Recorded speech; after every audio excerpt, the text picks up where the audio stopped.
Have you ever felt it? The exhaustion. The feeling that no matter how much you chase something, a love, a job, recognition, it always seems to slip away, like a horizon that recedes with every step you take. The modern world has taught us a single logic, that of the hunt. Chase your dreams. Fight for what you want.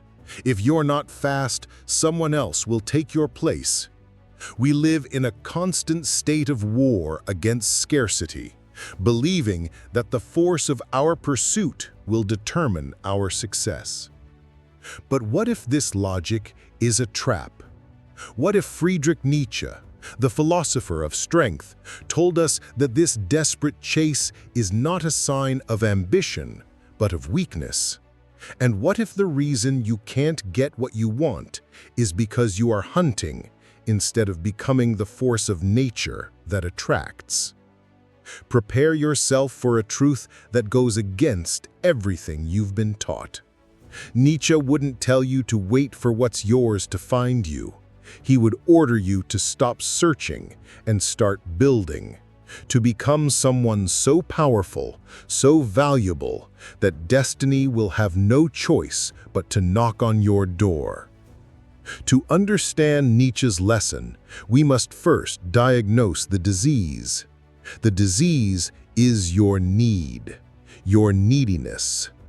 When you chase after someone who doesn't want you, when you beg for an opportunity, when you shape yourself to be accepted, you are operating from what Nietzsche called slave morality. It is the mindset of one who believes their value is defined by something external, the approval of another person, the yes from a company, the validation of society. The slave, for Nietzsche, is not one who serves, but one who needs. Their life is a reaction. They need to be loved to feel valuable. They need to be chosen to feel competent. Their happiness is alone, always dependent on the goodwill of another. In contrast, the noble spirit, the master, creates value from within himself. He does not ask the world, "Am I good enough?" He turns to the world and declares, "This is who I am. This is what is good." Now look at your chase. Every time you insist where there is no reciprocity, you are shouting to the universe, "I am not enough on my own. Please complete me." And the universe, much like people of value, does not respond to neediness. It responds to strength. Your insistence does not demonstrate love or ambition. It demonstrates a void, and that void repels the very thing you desire. So if the chase is the path of weakness, what is the path of strength? Nietzsche's answer is his most famous and misunderstood idea: the will to power.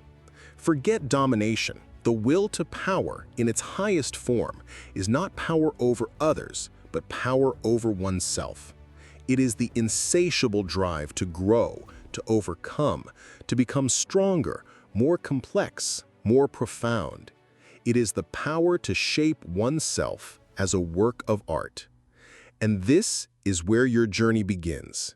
You will take all the energy you spent on the hunt, the anxiety, the obsession, the frustration, and you will violently redirect it inward. You will become your soul project. Instead of asking what she is doing, ask yourself, how can I become smarter today? Instead of waiting for a reply from a company, ask yourself, what skill can I master that will make me so valuable that companies will come to me? You are not distracting yourself from your desire. You are transmuting its energy. Every book you read, every pound you lift at the gym, every line of code you write is an act of value creation. You are ceasing to be a consumer of validation and becoming a producer of excellence. The silence you maintain towards the outside world is not a tactic, it is a consequence. You are simply too busy building your own kingdom to notice who is or isn't paying attention. And then the great Nietzschean paradox reveals itself. When you stop chasing, things begin to move towards you. Think of the law of gravity. The sun does not chase the earth. It does not beg for the planets to orbit it. The sun has such an immense mass, such a powerful force at its core, that it creates a gravitational field. The planets have no choice but to orbit it.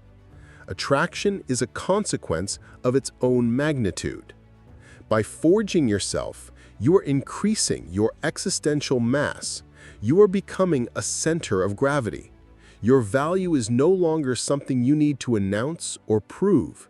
It becomes a palpable force, a presence that the world begins to feel. People of value, genuine opportunities, the love that is worthy of you, they are not attracted to neediness. They are attracted to strength, to abundance, to the integrity of someone who is whole unto themselves. They are attracted to other suns, not to black holes.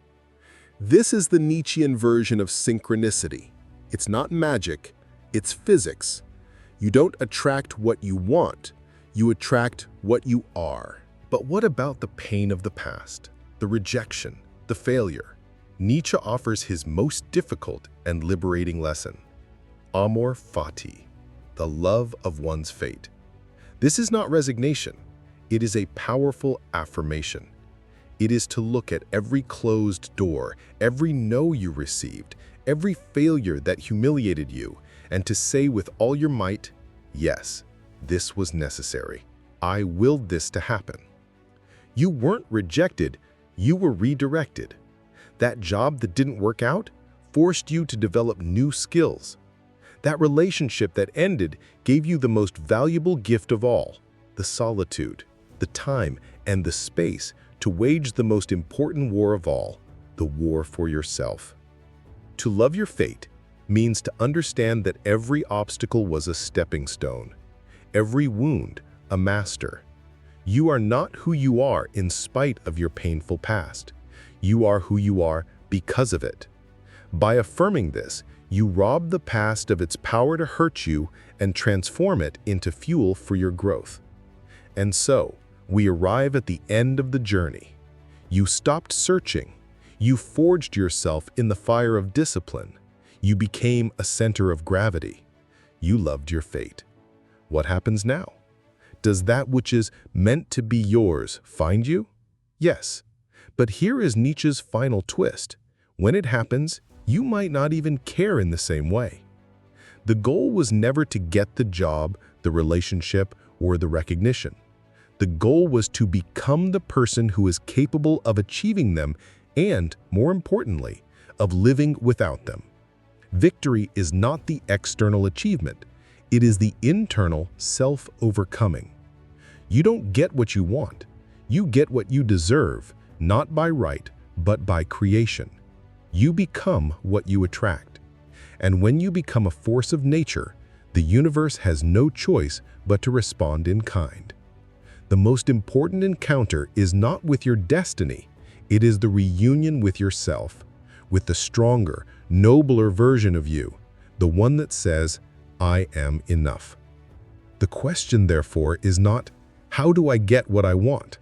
The question is, who must I become to attract what I deserve? Leave a comment below on what step in this journey of self-creation you will take today. And share this video with someone who needs to stop chasing and start building.